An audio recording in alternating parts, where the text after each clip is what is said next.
Welcome to Zero Knowledge. I'm your host, Anna Rose. In this podcast, we will be exploring the latest in zero-knowledge research and the decentralized web, as well as new paradigms that promise to change the way we interact and transact online.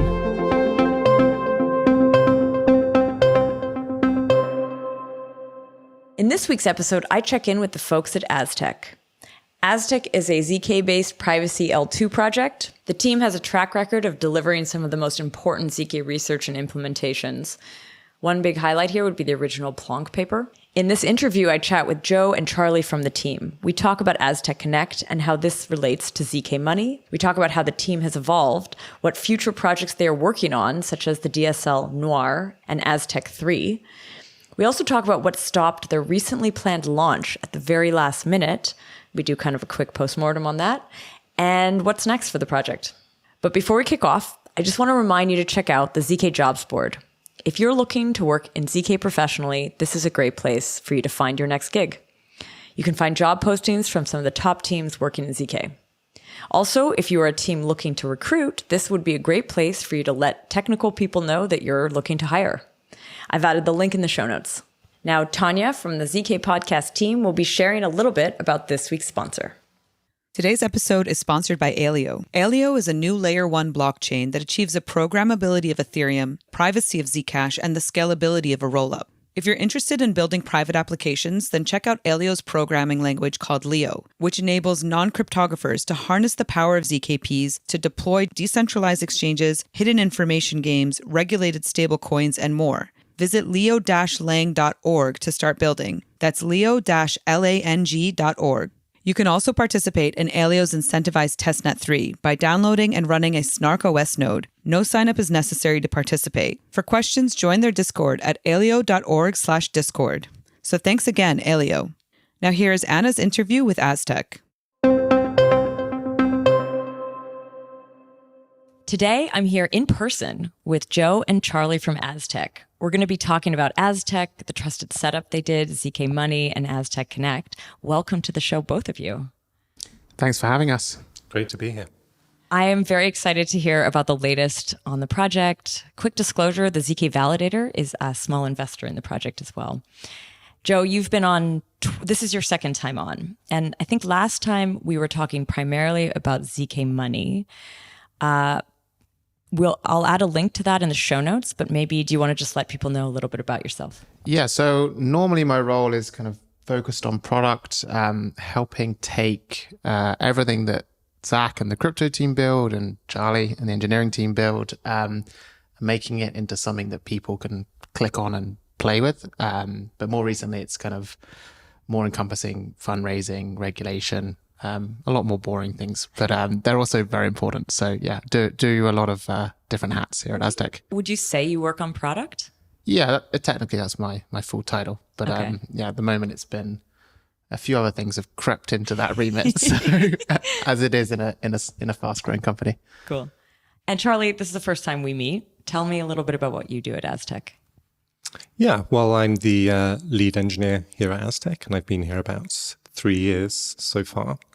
And I've been involved in almost everything since the trusted setup, but I define a lot of like the tech stack that we use and the process, and I've just been very heavily involved in engineering Aztec 2 and a new product that we'll be launching soon, Aztec Connect. Very cool. So you just mentioned the trusted setup. Years ago, I think now we're talking 2 years ago, I did a series on trusted setups. And I think we had Tom, who was at Aztec at the time, on the show talking about Ignition. That was the name, right?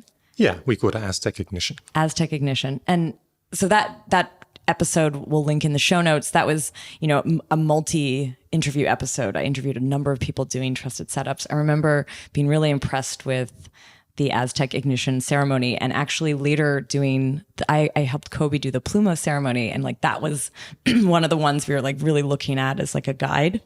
Tell me a little bit about what it was like to build it. It was fun to build it. It was the first thing that I was actually doing when I joined Aztec. I think our trusted setup they're all quite different. Like people have these different algorithms, and ours just was this process of like doing a huge numbers of elliptic point scalar multiplications, like 100 million of them, I think. And it was done sequentially by, I think, over 173 people around the world. So the actual like effort of like process of doing this elliptic curve scalar multiplication was fairly simple. So that was kind of already done. I just needed to make it extremely performant, like parallelize it over many cores. It was about 6 gigabytes of data that needed to be shifted from participant to participant. So I built a coordination server, just a centralized thing that basically, and these Docker images, which meant that there was a very low like barrier to entry to run it. It's like if you had Docker, you could just run this thing and it would connect to this server. It would put you in the queue, and like when your turn came around, it would just stream the data down, perform these elliptic curve scalar multiplications, and sort of stream the data back up again, ready for the next candidate to pick it up. And we visualized this all on like a pretty globe that I think is still visible. Yeah, I remember that. Was it a headache? Like, I mean, this was your first project. Maybe actually Joe as a, like, more on the coordination side. Was it a fun activity? Was it something that brought your team together? Or would you say it was also kind of like a burden? Like trusted setups kind of get kind of, a bad rep. Yeah, I think there's a lot of coordination between kind of people we wanted to run it who were not members of the public but had specific requirements. So like they wanted to run it at certain times or something because they were an institution. So that was definitely a headache. I remember Tom spent a lot of time kind of coordinating that. But I think the one thing that saved us compared to some of the more recent trusted setups is you could run this very quickly. I remember Charlie rented out an AWS machine and I think had the record of 5 minutes or something for running the whole ceremony. Yes. So yeah, the coordination wasn't that bad because we could kind of chunk the day into like hour slots and get quite a lot of people doing this. So there was a lot of kind of updates for people to see the graph evolving, see who was doing it. Whereas some of the more recent trusted setups have been like 8-hour affairs and it's or longer, very painful because you're just like, oh wait, someone's still running the same thing 2 days later. And like I think that did help us a little bit because a failed participant wasn't that much of an issue because we had this coordination server. Someone else could just jump back in and we got a lot of participants. I think at the time it was after Zcash, it was the largest trusted setup that had been done. And most of the I think Plonk implementations still use the CRS that was output from that. It's now kind of a public good that anyone can use, which is, I think, a pretty cool legacy. Cool. And that CRS common reference string, yes. This is the thing that sort of unlocks a SNARK. This is the thing that you need to start a system. Is that the wrong way to say it? I'll take a stab and then Charlie can correct me. But I view it as kind of... Maybe unlock sounds more like you're revealing that.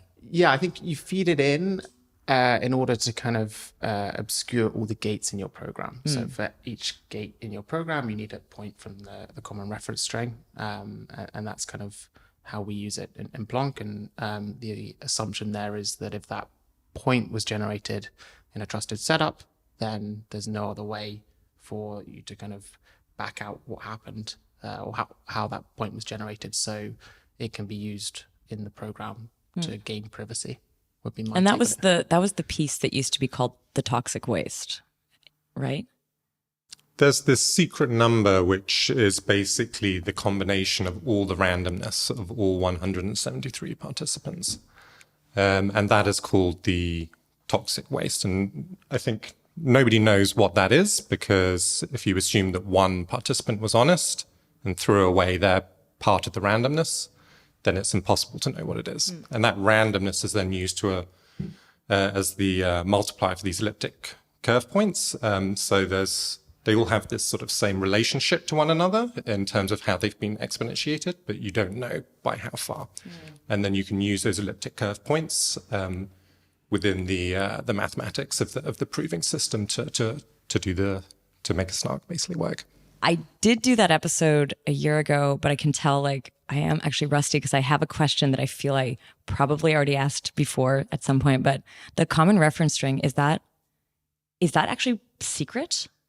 or is that viewable? No, that is public information, and Okay. it is a set of about 100 million elliptic curve points on a particular elliptic curve.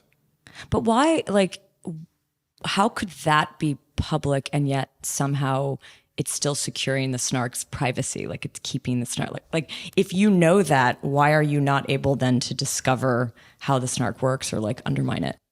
There's this elliptic curve multiplication that we do. You can take an elliptic curve point and there's a sequence of operations. If you want to sort of exponentiate it by 10, say, you go through the sequence and you end up with a resulting elliptic curve point.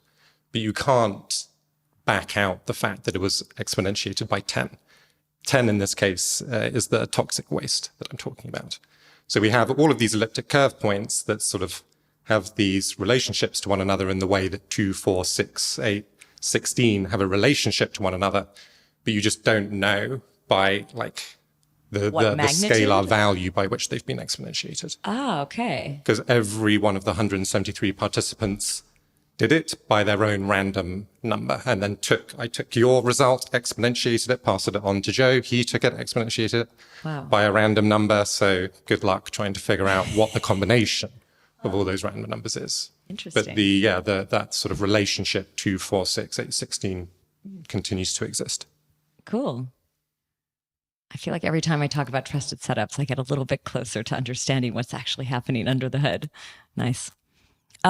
Okay, so I want to keep going on kind of learning a bit about your role at Aztec. And so you worked on the trusted setup, but like nowadays, what kind of role do you take in the org? Yeah, so after the ignition ceremony, I was then, I sort of started working on the actual circuits themselves for what is currently our production Aztec 2, as it's sometimes referred to, system. And yeah, I mean, I sort of just laid the foundation, the architectural foundation of that system, and wrote some of the initial circuits. And then as the rest of the team became free, after moving on from our original Aztec 1, everybody else sort of started contributing, and we've taken that on to the current live system at zk.money. Yeah, I mean, I think Charlie's probably underselling himself a bit there. Charlie's really responsible for everything from past the cryptography. Well, as soon as that's been put into kind of a workable cryptography production piece of software, Charlie and the rest of the engineering team takes that and kind of builds it into kind of a usable kind of engineering piece of software. That's everything from our client SDK, which kind of acts a bit like a full node in the browser, to our roll-up software, which actually aggregates thousands of transactions together and posts them to Ethereum. And yeah, as a result, post-launch, we're actually moving Charlie up to CTO. He's been with us for 3 years now, and I think his previous work has secured all of the circuits that people are using. So we think it's a worthy title to give him to help bring Aztec to the next level as we scale towards kind of decentralization. Very cool. I want to talk a little bit more about the structure of Aztec. So you sort of mentioned this like research side and engineering side. How do they work together?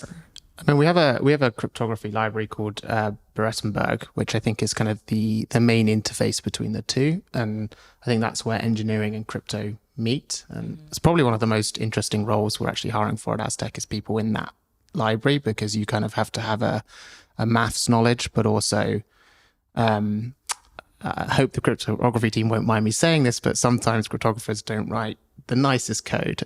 So kind of being able to kind of take cryptography, put it into code, and then make it production ready is, I think, the interface. And Charlie can talk a bit more about how the team's structured around that. Yeah.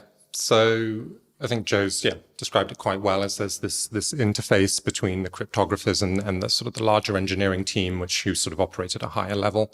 Like I myself, for example, am not a cryptographer. I'm sort of like trying to learn as much as possible as I go along, and it's a slow process because it's quite complicated. But yeah, I mean, our cryptographers, they're largely working on proving system related things, and then I guess where we sort of meet in the middle is the circuits themselves, because writing the SNARK circuits. We currently write that all in C++, using like sort of a custom standard library, our representation of a bool, our representation of an integer. And normal engineers can understand those concepts. The cryptographers kind of build these little components, these little bools and int components that work in the proving system, and so that normal engineers can then start building circuits. There's still some sort of nuance to writing circuits. You need to get your head into a certain sort of way of thinking, like certain things don't exist at the moment, like easy branching logic, if statements, things like that need to be done in sort of clever ways. But there's definitely things that engineers can pick up. I mean, I picked it up and I sort of wrote the initial circuits. So that's kind of like the meeting point. And then, of course, taking that and actually turning that into a real viable functioning product that works in the real world is just a whole nother sort of leap.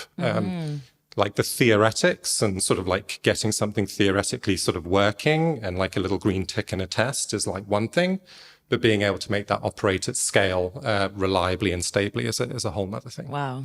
This actually makes me a bit more curious, Charlie, to your background before that. Like, what were you doing that sort of led you to this role?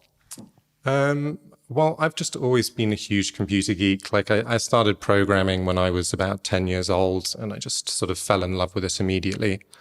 And yeah, I originally wanted to be a games developer. It was that sort of formative gaming time back in the 90s where games like Doom and things were coming out. That industry exploded into like, hundreds of thousands of people, like-sized teams, and that kind of put me off a little bit. I liked the idea of the small team creating something big. And I went through various sort of big companies. I worked at Toshiba, Betfair, Bloomberg, and then I didn't like the big companies, so I moved to the startup space. I worked for a couple of small startups. And in 2016, I got into crypto, like so many did, and sort of thought, wow, the flavor of this is much like those sort of formative gaming years back where you've got constrained environments and you're sort of changing the world at the same time by sort of building in them, and small teams of people can really make a difference. And that's when I sort of knew I wanted to get into crypto. I sort of started working on personal crypto projects, client libraries and the like, and eventually I discovered Aztec, and I'm very glad I did. So cool. I think you found us in the dark depths of Reddit. I think I discovered Aztec in Reddit. I think I originally sent an email, got no response. I think it just got lost in the ether. Yeah. But I was not put off, and I tried again a few months later, and yeah, it all worked out. But I mean, working with Aztec, it's not just kind of blockchain, it's your knowledge. What was the connection there? Like, do you feel like it's not really just, it's not straight up crypto. How does zk add to that? Well, I think the privacy aspect of what we're doing sort of sits like deep, like with me, ideologic, like personally. I'm big on protecting user data and privacy and things like that. I think we're in a bit of a dark time of users having their data mined and being controlled by their data. And I think it's really important that we protect what we have by having effectively private forms of cash and things like this. And also, I think there's just huge business gains to be had for this, for parts of the world that are economically developing, etc. I was just going to say, I think on privacy, like mine and Charlie's kind of, not differences, but how we view what can be built with Aztec are most emphasized by kind of zk.money and Charlie's interpretation, which is a command line interface, which he built around our SDK. So very kind of like hackerish and maybe taking you back to those Doom days. But yeah, I think it just shows that there's a lot of different flavors to kind of privacy and what can be built on the network, and a scale of privacy as well, which people will find their kind of their level on. You just mentioned zk.money, and actually, I mean, I think I am very curious about like what that connection is between like zk.money and Aztec Connect. So yeah, tell me. Well, actually, maybe let's start with introducing zk.money. Yeah, so zk.money is our kind of example application of what can be built on top of Aztec. We first shipped the first version of it, actually for Aztec 1. It was very clunky, enabled confidential payments, and its goal was to show what's possible with the Aztec SDK. It got a massive kind of upgrade and revamp in March 2021, which is, I think, what I spoke about on the last episode, enabling these fully private payments for cheaper than a normal Ethereum transaction, really showing kind of that privacy was no longer a UX burden. And what we've done kind of with the new version of zk.money, which is kind of coming out with the Aztec Connect launch, is we've upgraded it to have all the new functionality of the Aztec SDK that's been added by Aztec Connect. So you can think of zk.money as kind of a showcase of what's possible to build with our SDK now that the Aztec Connect functionality has been added to it. And as a reminder of Aztec Connect, it's a kind of set of tools to enable people to interact with layer 1 DeFi contracts completely privately from inside Aztec and with 10 to 30 times gas savings for a process called DeFi batching. So the roll up, I mean, the zk.money is still going to be zk.money. Yeah. Aztec Connect. So yeah, I thought Aztec Connect was kind of taking it over. Aztec Connect is the suite of tools which actually allows you to do stuff on the kind of main chain across to the L2. Correct. Yeah. So we have kind of a Solidity contract interface, which is the Aztec Connect bridge interface, which enables the roll-up contract to talk to any DeFi protocol. It effectively models the DeFi protocol as an asynchronous token swap. So you take 2 tokens, put them in, and sometime later you get 2 tokens back. And you can model most of DeFi like that, which is kind of cool. And then we have the Aztec SDK, which enables you to construct zero-knowledge proofs to interact with these kind of contracts. So the way you do that is you have shielded funds on Aztec, and instead of sending them to another user, like you could do kind of with the original SDK, you can now send them to what's called a bridge ID. And a bridge ID is kind of this encoded set of instructions which tells the roll-up contract which layer 1 smart contract to call and with kind of what funds. And if that proof is valid, it could have come from anyone inside Aztec. And it's kind of how we get privacy. And then I guess the really cool part is you can actually batch these together. So if we all do the same transaction, we can be bundled together in a giant kind of aggregated roll-up proof, and we all share the gas costs. So we can kind of do the same Uniswap transaction for 1/10 of the price or 100th of the price, depending on how many people are in the batch. Does the batching in this case contribute at all to privacy? No, it's actually just gas savings, the batching. The privacy set is kind of quite hard to define, but our best effort at the moment is the set of depositors that a given public kind of bridge interaction could have come from, plus the set of bridge interactions which also brought that asset in. So if you think about kind of, I'll try again, but if you think about I'm making a bit of a confused face here. Yeah, if you think about ETH as a privacy set, there's kind of deposits into the system from L1, and let's say we have 100 of those. So in a simple system, the privacy set would be 100 users kind of for a given asset. But with Aztec Connect, ETH can come into the system through 2 ways. One, through a deposit, and secondly, through a DeFi bridge interaction through Aztec Connect. So you could swap on Uniswap, you could kind of... Oh, yeah. I see what you're saying. Okay, because there is just the deposits as well. There's like people just using it in sort of its vanilla form. So this privacy set actually can grow like pretty exponentially, because there's multiple ways now for kind of ETH to get into the system. And we're excited about that growing. Can you, though, go in through the DeFi way and then out in the vanilla way? Not really, right? Doesn't the contract sort of cause both actions? You can deposit, do DeFi interactions, and then exit with those funds. So it's kind of fully composable, but you have to start with funds in Aztec. So either via kind of a deposit, or we're working on various on and off ramps to kind of have other ways to get funds into Aztec from centralized exchanges. Cool. Oh, wow. Like potentially directly there. Yeah. The reason I was asking if the batching had anything to do with privacy was that I know, I think also last year we did something called ZK Sessions focused on privacy and DeFi. And Zach had talked about like a way to make a private DEX using batching. And that was when you said that term, I thought, oh, maybe it was related. But in the, like, if you're like what you just kind of suggested is like you're actually going to do the DeFi in the rollup in private. So actually, the DeFi stays public in Aztec Connect. Oh, it does. Oh, really? So if you think about, we've got all these building blocks on layer one. So we've got Uniswap, we've got Aave, we've got all of these kind of, I guess, battle tested, more like institutions now in DeFi that have survived a few kind of market crashes like yesterday and the day before. We'll see if they survive by the time this airs. Hopefully, yeah. All right.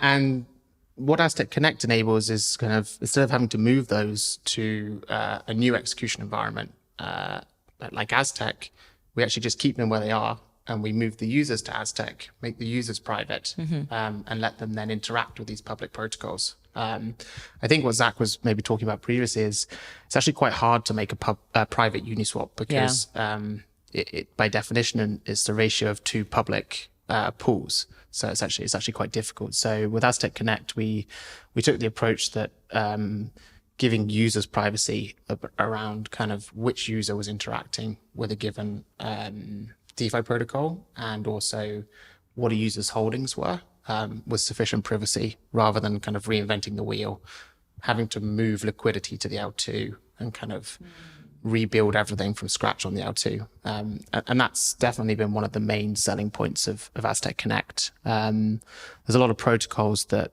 I call them second order protocols, but they're not just dependent on their own smart contracts. So something like an Element, even something like a Lido, it can't really move to a traditional L2 as a different execution environment because it relies on something else being on L1. So with Lido, you need the deposit contract for the beacon chain to be able to actually use Lido, and that's not going to move to an L2. Or with Element, you need kind of Balancer and Curve and loads of other protocols to actually exist for their protocol to function. So there's this unsolved question with traditional L2s around kind of breaking composability and liquidity fragmentation that we didn't really want to have to try and solve. So we just made the users private and gave them a way to cheaply and privately access what they already loved on L1. This makes me curious. Can you use assets on zk.money as collateral in other things? Do you have that use case, or is that like, is there? Yeah, definitely. So all an asset is on Aztec and all zk.money is just like a viewport to show you what assets you have on Aztec. But let's take a really simple case of ETH. All zk ETH is, which is kind of our name for assets inside Aztec. It's ETH that's owned by the Aztec rollup contract. So you send your ETH to the Aztec rollup contract on layer one, and in return, you get a claim on that ETH in the form of a UTXO note, because Aztec works on UTXOs under the hood, and you can do that for any asset.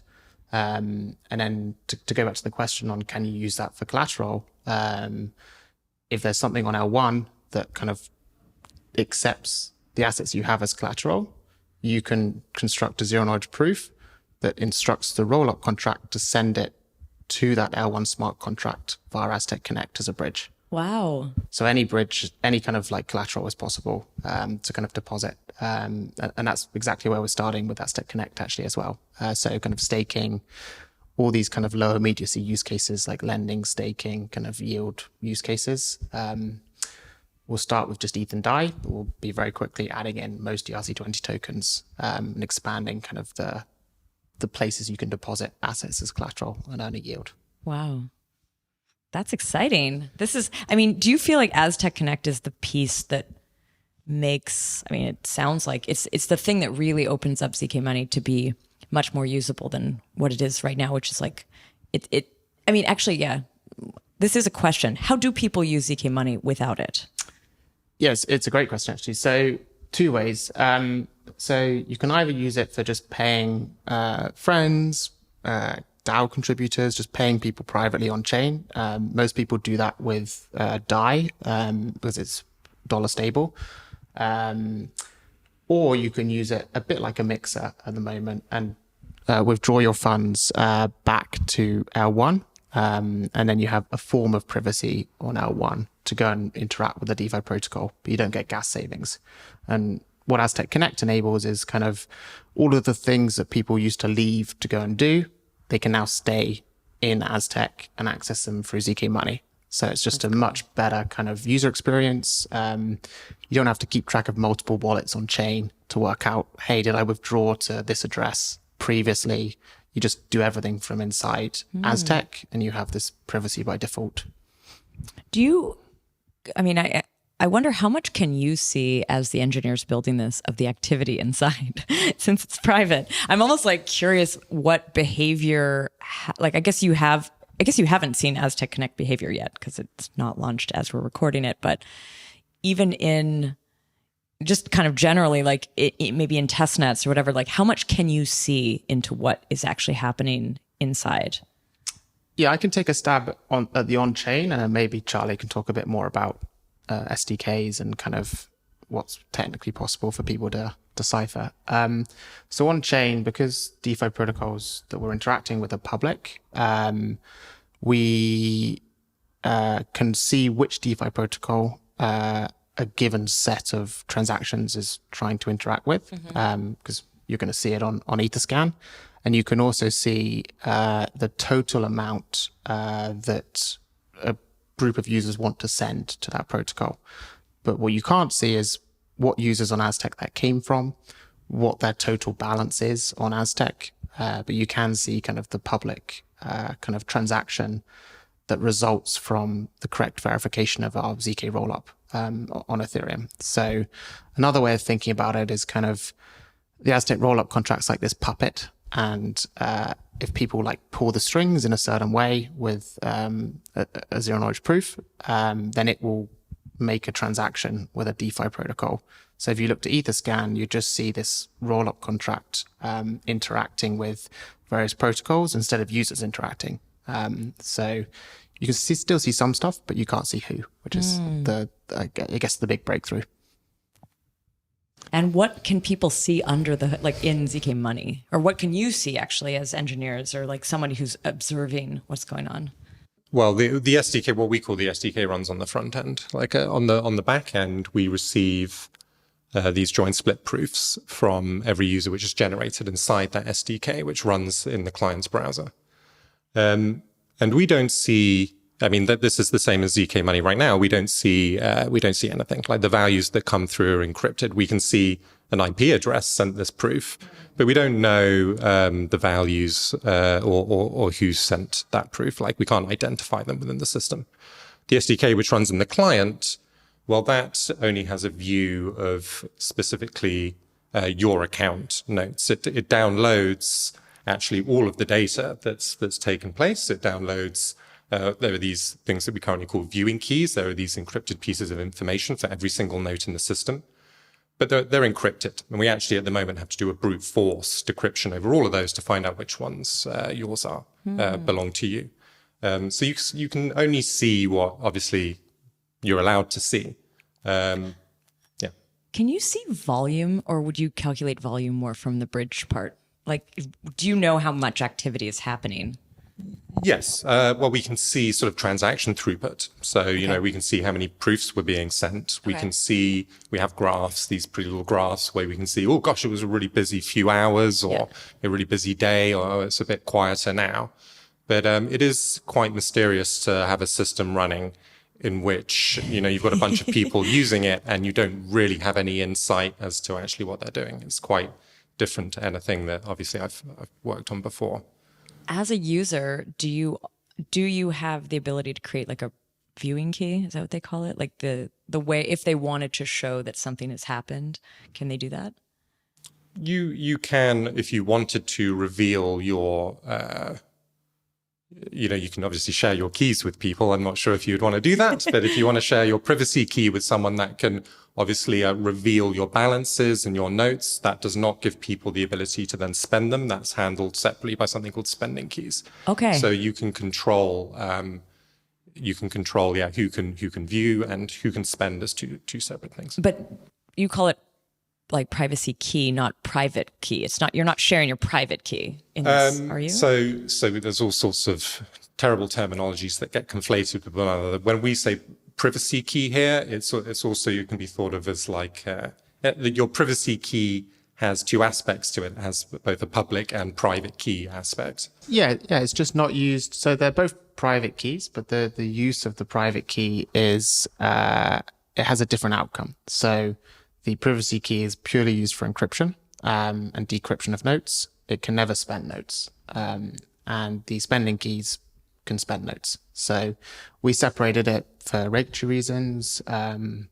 Also just because if you have multiple devices, sharing spending keys across devices is really difficult with like hardware wallets. But something like a privacy key could have like slightly different security assumptions and could be shared across multiple kind of devices. It's a different set of trust assumptions, basically.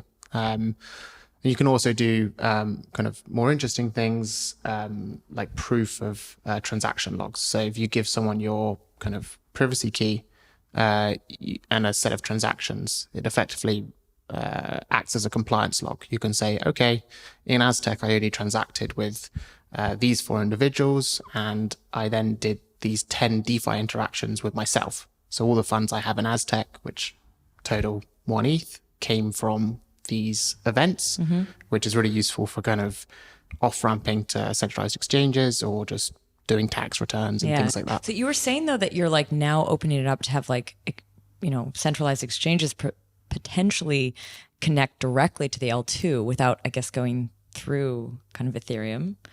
Do you have the vision as well to have other L2s connect directly into Aztec? Yeah, it's definitely something that's on the roadmap, but it's a little bit further away because what you need is kind of a version of Aztec on the L2, and then you need EVM, pure like full EVM compatibility on the L2 then. Yeah, and you need to be able to pass messages between them. So if you had kind of Aztec running as an L2 on Ethereum and then Aztec running on another EVM compatible chain, L2 or kind of other layer 1, if you had a very good way of passing messages between them, you could kind of effectively represent all transfers between these two Aztec instances as like a state hash of a Merkle tree. And then on the new environment, you could kind of unwind that and say, okay, well, I've destroyed funds on the kind of canonical Aztec L2 instance.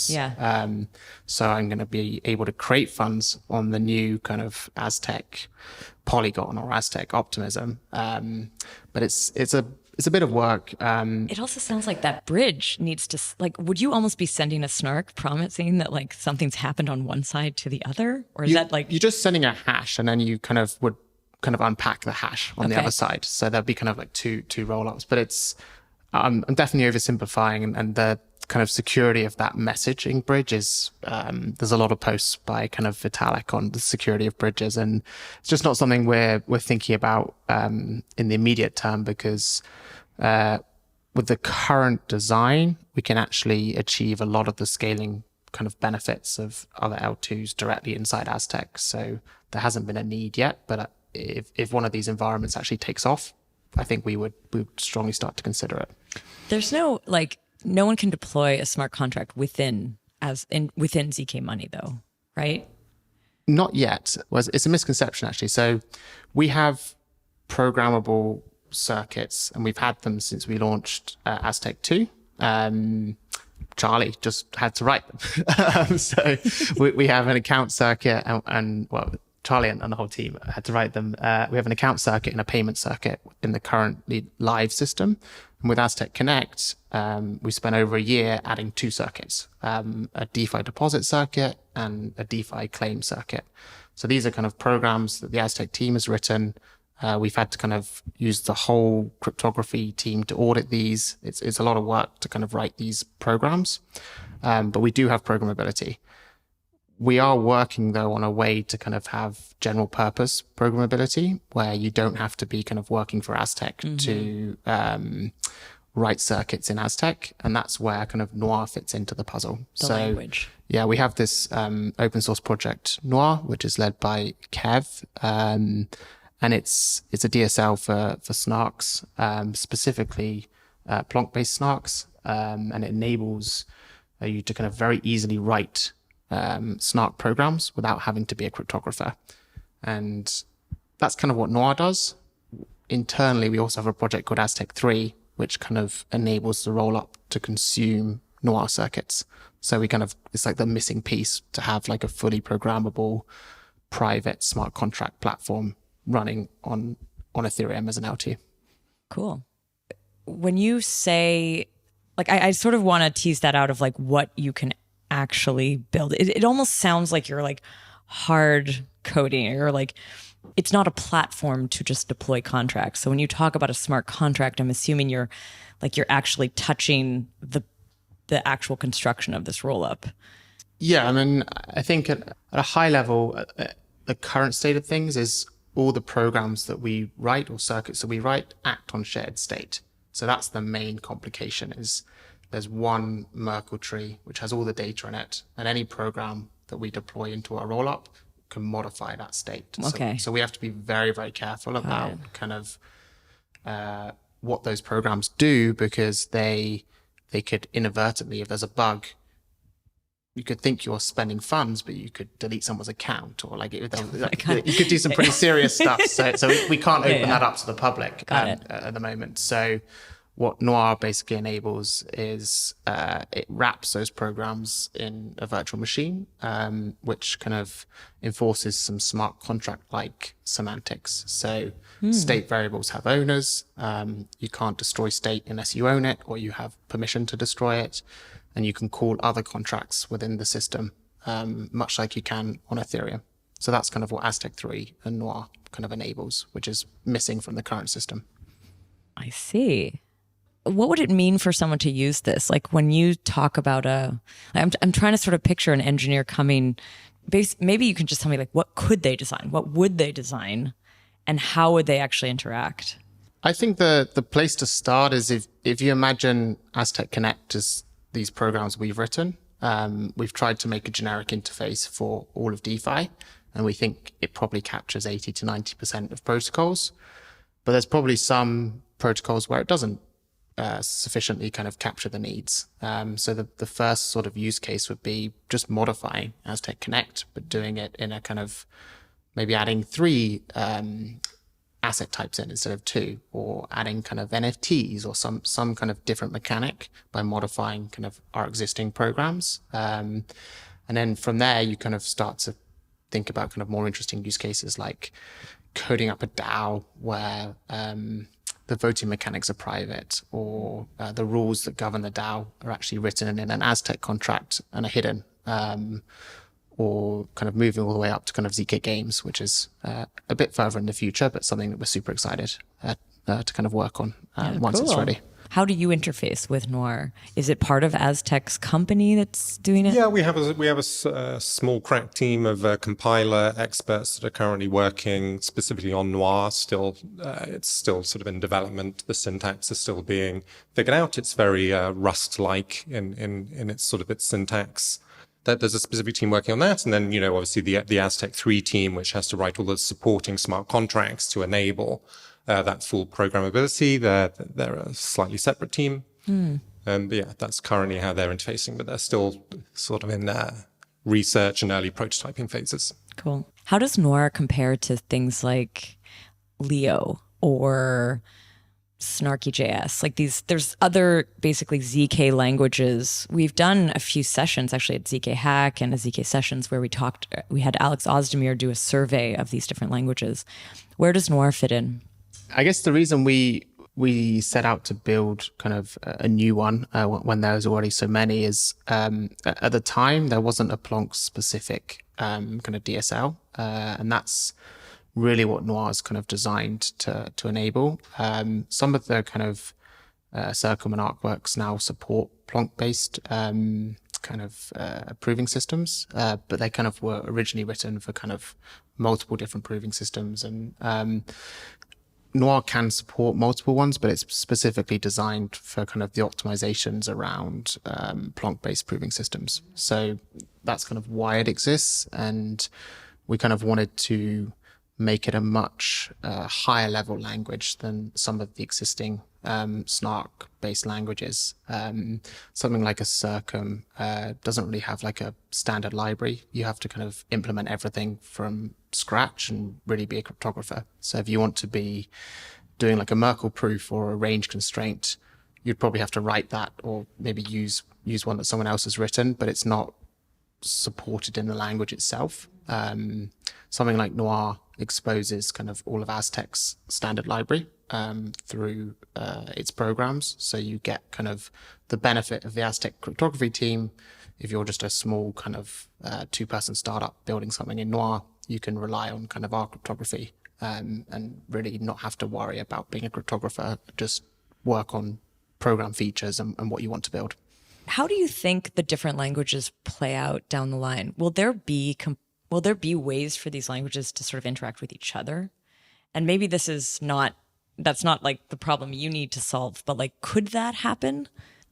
I think technically, I mean, I'm a little bit out of my depth here. I mean, I know that one thing that we're working on with Noir is enabling kind of you to take a Noir program and compile it to different kind of backends, as we call it. And we have like an intermediate representation in between kind of the front end of the language, like what you see when you're a developer writing the program, and actually the proving system.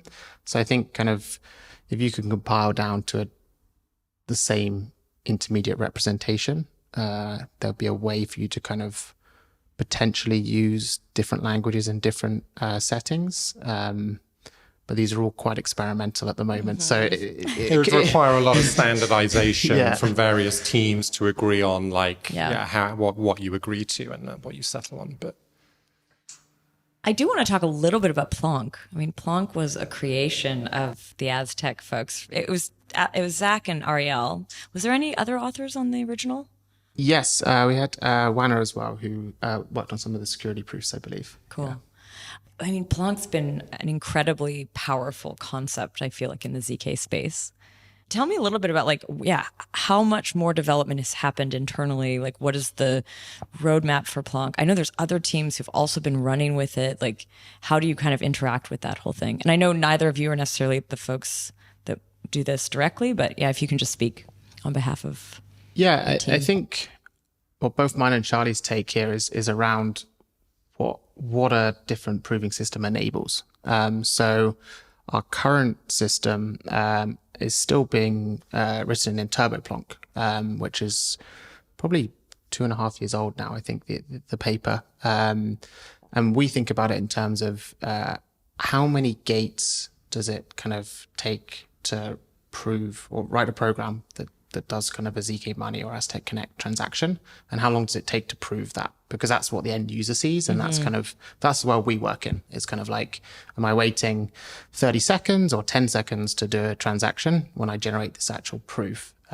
So at the moment, we're still using TurboPlonk. Transactions on the client take around 10 seconds, and our kind of largest roll-ups take about 7 minutes. We are upgrading to UltraPlonk in summer. I love these names. TurboPlonk and OctoPlonk. Correct me if I'm right, if I'm wrong, but like TurboPlonk made range constraints particularly cheap, right? Yes. So if you consider proving time is directly proportional to the number of gates in your circuit, like in Plonk, to do a range constraint requires, i.e., is this number, for example, between these two values, required a huge number of gates. TurboPlonk reduce that down to just like a handful of gates for a range constraint, and thus it reduced proving time. And UltraPlonk makes sort of a similar leap for certain things like complicated bitwise operations. We can use many less gates to do like right shifts and ands and things like that, like bitwise ands, which makes certain algorithms that exist in the real world, such as SHA-256, cheaper. It will enable things like signatures to be done like on curves that are not sort of native SNARK curves. And it sort of opens up a world of opportunities there because you can do them so much faster. You called it ultra Plonk, but I think I had heard octo Plonk, but that isn't what you said, was it? Octo Plonk, I think, was shelved in favor of a slightly better name. I like Octo. So to go through the full list, I think we have standard Plonk, turbo Plonk, and ultra Plonk, which Ultra are Plonk, the ones okay. which are kind of immediately being deployed. And then the cryptography team to support Aztec 3 is working on something which has been called Mega Plonk, Octo Plonk, but I think is now called Honk. No. So that is the kind of the latest of the cutting edge, but we haven't published that yet. But it's kind of a work in progress that supports kind of a further increase in or reduction in proving time needed for Aztec 3, because you have kind of these much more complicated programs you need to run with Aztec 3 and Noir. I should add that honk has an exclamation mark at the end. Yes. Oh my God, that's amazing. But just a question. I had Mary Meller on the show just recently talking about like a lot of the work that she's been doing. And one of them was on lookup tables. Does one of those incorporate lookup tables? Does Turbo Plonk do it? Ultra Plonk has I see. lookup tables, yes. Okay, cool. That is what enables these efficient bitwise operations. Got it. If anyone's curious, I can link to the Mary episode where we explain a little bit deeper what a lookup table is. There's also a part of your stack that we found called falafel. Mm-hmm. What is falafel? Yeah, we have a lot of food-related names. Falafel, I think, I don't know who started it. It definitely wasn't me, although I did start the Middle Eastern trend in some of our services. And like falafel is the name of what many teams probably call their sequencer or their coordinator. It's just the server that we run, that the browser like sends proofs to, and it sends you data. Effectively, it's just like a sort of an internal code name. But yeah. Actually, let's talk a little bit about the roll-up build. You mentioned a sequencer. Is there a plan to have sort of a decentralized sequencer community at some point? This is sort of, I'm going to just, for the listener, the roll-ups have sometimes different names. There's committees, sequencers, there's agents, and like almost every system that bridges between two networks will have names for the thing that does it. In your case, it's sequencer. Falafel. Well, in your case, it's falafel. Is this the agent that also is making a SNARK? It's coordinating the creation of the SNARK. We actually have another service that runs behind Falafel called Halloumi, and that produces. It's almost a sandwich. Okay, amazing. That actually produces the SNARK itself. That is a service that specifically runs this highly optimized C++ code, and it runs on huge, great big machines in AWS at the moment, and that generates the SNARK itself. And Falafel just asks Halloumi to produce that proof, and it kind of collects these things together, and then it publishes them to mainnet. So you can actually have many, many Halloumis, but you can only have one Falafel. Oh, okay. So many SNARK but I would say producers at and the one moment, sequencer. I mean, you specifically asked about decentralization. Of course, we want to, as time goes on, we want to decentralize, so there would be many Falafels as well. Very cool. How who... the Halloumi, the ones that are making the SNARKs, who are they? Like, what are they, team members right now? Like, who's the SNARK creators? Well, that's just a piece of software that is running like in AWS, and it takes quite a huge amount of compute power to produce these things. So it's a large parallelized system that basically they just do jobs. Like there's a whole bunch of jobs that need doing, and they pick them up, and those jobs are producing proofs. Okay, cool. But like anyone could do it. Like, they are part of a system as a whole, and in theory, down the line, anyone can run the system as a whole. So it wouldn't be like an individual will run a Halloumi. You would run Falafel and Halloumi together. But really, like as time goes on, we want to actually move out of the data center as well. Like much, much longer term, we don't want you to have to be running an expensive machine in a data center. That's not very decentralized either. So ultimately, like some of these services will probably condense down into single little things that people can hopefully run on commodity hardware. Cool. But we are looking like many years down the line for that, I think.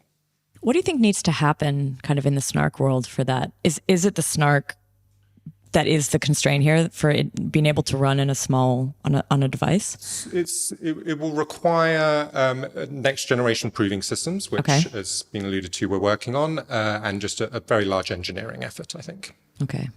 Yeah, I think it's technically possible today. It's just a lot of engineering, and you would have a throughput reduction as a result. So our kind of, it's the same kind of SNARKs that we run in the browser. So they already run on commodity hardware, but the gates in the browser to kind of prove like the inner tiny SNARK is about 65,000 gates. And I think the largest roll up, what is it, close to 32 million gates? Yes, 32 million. Yeah. So it's kind of, it's a lot more complicated when you're aggregating lots of transactions together.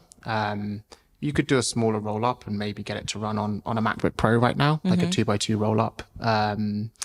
But it's kind of, you would have a throughput sacrifice. So I think over the next year or two, with some kind of optimizations on the cryptography and a large engineering effort, it's all feasible. It's just kind of us charting our path towards progressive decentralization. And for now, it makes more sense for us to kind of be a bit more centralized so we can update things more quickly.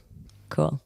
But going back to that question about decentralizing falafel, halloumi, creating this landscape, how do you do it? What's the timeline? Yeah, I think that the current plan is something we call a federated prover. And it's a model I think that Mina have pioneered actually.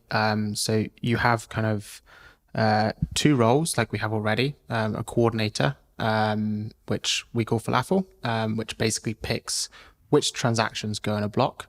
And then you have a set of workers. Currently, those are all controlled by us on AWS, and we call them halloumi. But those could be decentralized, and you can decentralize both parts. So our timeline to kind of working towards that end goal actually looks a bit different, though. We would take the current system, which is one entity running falafel and halloumi, and get a few other people to actually run the system as is. So we'd have some kind of trusted investors, kind of more large institutions to kind of run clones of the current system to give redundancy. And then that gives like a level of decentralization. And in the background, then we'd work on kind of improving the engineering tech stack to have a transaction pool, which is missing from the current system. At the moment, you have to pick your falafel effectively. You don't kind of have a network like Ethereum does and have like a transaction pool. So once we've built a transaction pool, it will enable kind of coordination of these roll-up providers a bit more easily. And that's where kind of token economics can come in and full decentralization can occur. And I think we're actively starting to work on that over the next year. We don't have a date yet because putting dates is bad, as we've seen recently with our launch. But it's definitely something that the team is starting to work on post Aztec Connect. And it's a priority for the company because we just believe that a fully decentralized privacy network is very important. It needs to be censorship resistant. Got it. You just mentioned the launch. I know we want to talk about that. So we're recording this mid-June. There was a launch planned for last week, and it sounds almost like at sort of the very last minute, there was like a decision not to go ahead. Tell us what happened. Yeah. So, I won't go into, we have a public Twitter thread on, I guess the full postmortem. But I think the things that went wrong, we kind of ran out of road for testing very large rollups on mainnet. We've done a lot of testing on kind of forked blockchains and the Ethereum testnets, and we'd expected those to behave like mainnet because they're a testnet, and in some cases they're a copy. They actually didn't end up behaving as anticipated. So what happened on launch day, everything had been deployed. We were sending rollups. Falafel and halloumi were working kind of as intended. And we had a final kind of load test that we were kind of planning on just running to sanity check that we could construct the largest rollup that we could currently create, which is 896 transactions in a batch. And when we constructed that rollup and tried to send it out to the Ethereum mainnet, it wasn't mined by any of the nodes. Or any of the Geth nodes would not propagate it, because there's this upper limit on the size of the transaction that you can actually send to the network, which is I think it's 128 kilobytes. So this is it's a valid Ethereum transaction. The largest kind of Ethereum transaction by gas limit is close to a megabyte, but certain Ethereum client software imposes limits on the transaction pool to help transaction propagation. And we anticipated that not being an issue, but it ended up being an issue. So we decided to delay the launch whilst we worked on a few different solutions. The easiest one is just constraining the kind of batch size, I guess, right? The batch size. It only is really an issue for deposits into Aztec. Would have to constrain it from around 896 to around 400 transactions, which it does increase costs for users, but it's actually not too much, because you're only amortizing the verification cost of the SNARK, and you've already amortized it by several orders of magnitude at 400 transactions compared to the current system. So it's not too big a deal. And the other kind of option we've been trying is flashbots. You can actually send large transactions directly to flashbots, bypass the Ethereum transaction pool, and kind of get these large transactions mined by going directly to the miner. And you get the added perk that you kind of get MEV protection by doing that. So it's something we're considering as well. Oh, interesting. Tell me a little bit about the moment, though, when you decided not to do it. Like, were you guys together here? Yeah, we were here, right? Like, because when you launch updates and upgrades, it's kind of like it's a group effort. Yeah, I think that basically we were obviously fully intending on testing this on mainnet, but like before launch. But it just so happens that testing on mainnet came down to like several hours before launch, just because we had got delayed for various other reasons during this launch period.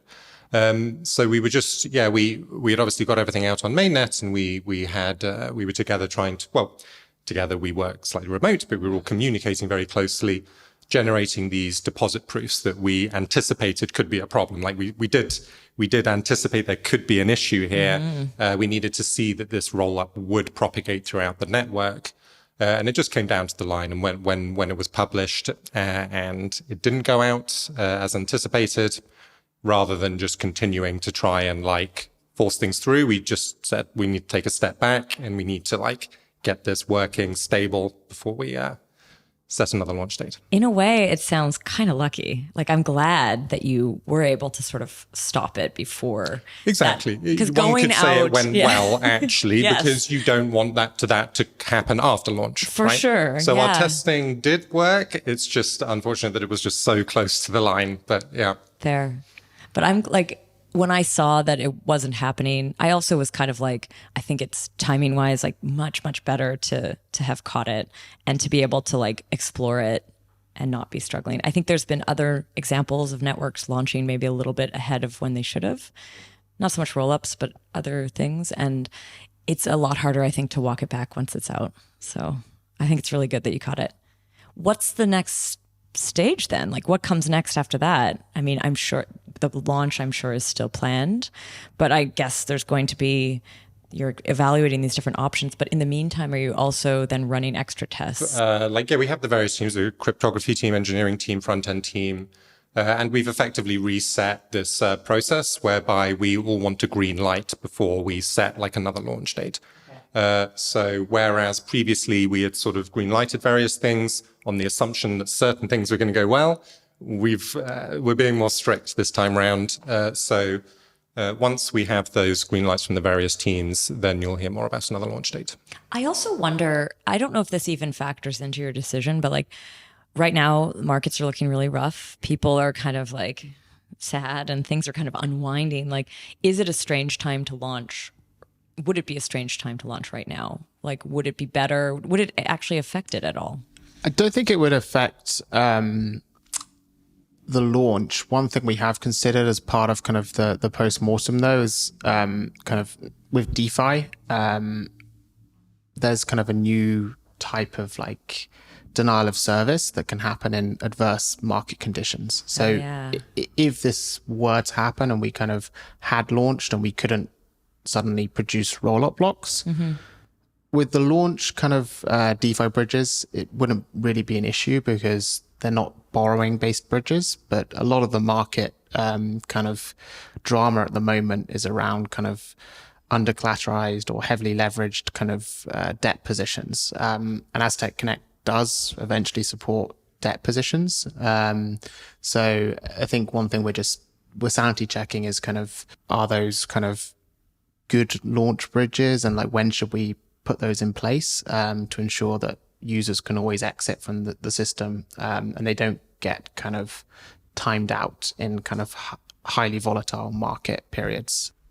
So are there other kind of, I don't know, updates or research, anything that folks should look out for kind of in the Aztec world? Yeah, we have an update planned at some point in Q3, Q4, where there's a few things we're looking to achieve. The main one is upgrading to Plonk, which enables Ethereum signatures. So currently you have to sign using a Grumpkin private key, which is a name of the elliptic curve we use. Wait, Grumpkin? Yeah. Is it, where does that come from? Is that a name? It's like Grumpkin and the hunting of the SNARK, isn't it? I think was it not Lord of the Rings? What was that? Alice in Wonderland? No. Game of Thrones, was it? Okay. There were Grumpkins and there were Snarks, and it was Grumpkins without a P, but they were called Grumpkin because I think Zach named it Grumpkin and he didn't realize the P shouldn't be there, but it stuck. So now we have Grumpkins. Okay. But yeah, so we're upgrading to enable you to have better security, basically, in Aztec. So you can sign with your traditional Ethereum wallet. And around the same time, we're planning on seeing if we can move some data off chain, and it's linked to kind of large transactions actually. And what went wrong with launch, Aztec rollups are quite large, and there's a few kind of parts to that. There's the actual proof, which is tiny, and then there's on-chain data, which is the leaves of the Merkle tree, and we believe that should kind of always stay on chain for the foreseeable future, unless something like EIP 4844 or blob transactions comes along. But then there's kind of what we term off-chain data, which is viewing keys and stuff where the security assumptions are slightly different. It's not a system liveness issue. If you don't have this data, it's more a user can't access their specific funds. So it's still quite serious, but the system can keep functioning. So we are looking at ways of moving that data to kind of other data availability layers around the time of Plonk. But so stay tuned for more on that because it has some pretty significant gas cost savings for users. Well, thanks so much for coming on the show and sharing with us an update about Aztec, zk.money, Aztec Connect, giving us a little recap on a almost launch and what we can expect soon. But yeah, thanks so much. Thanks for having me. Yeah, thanks a lot for having us. I want to say a big thank you to the podcast producer, Tanya, podcast editor, Henrik, Chris on research, and to our listeners. Thanks for listening.